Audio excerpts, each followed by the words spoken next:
Super టేస్టీగా ఉండే ఇఫా chicken నేను ఎలా చేశానో చెప్తాను. మీరు చూసి నేర్చేసుకోండి. ఫస్ట్ అయితే చికెన్ తీసుకొని దానికి కట్స్ పెట్టాను.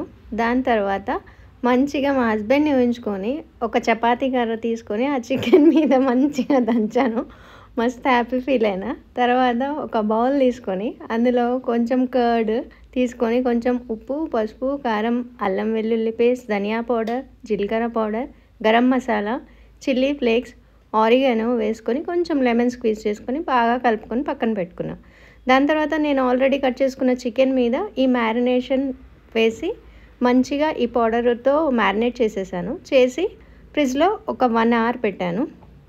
మంచిగా మ్యారినేట్ అయింది చికెన్. మ్యారినేట్ అయిన తర్వాత నేను ఇంకొక మిక్చర్ ప్రిపేర్ చేసుకున్నాను. ఆ బ్లెండర్ తీసుకొని దాంట్లో కొంచెం కర్డ్ వేసుకున్న, తర్వాత చీజ్ వేసుకున్న అండ్ ఎగ్ వైట్స్ వేసుకున్న అండ్ ఆరిగానో వేసుకున్నా. మీకు ఎగ్ నచ్చకపోతే మీరు దాని ప్లేస్లో మైనస్ యూజ్ చేయొచ్చు.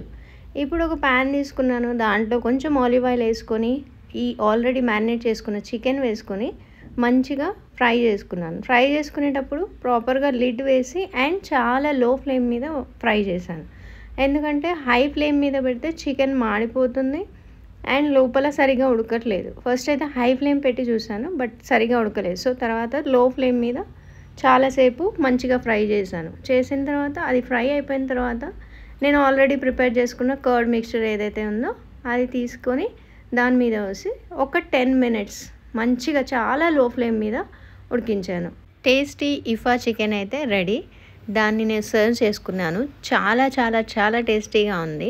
మా ఫ్యామిలీ మెంబర్స్ అందరికీ కూడా చాలా నచ్చింది. సో సింపుల్గా ఇఫా చికెన్ నచ్చితే మీరు కూడా ట్రై చేయండి. టేస్ట్ ఎలా ఉందో నాకు కామెంట్ చేసి చెప్పండి. బాయ్.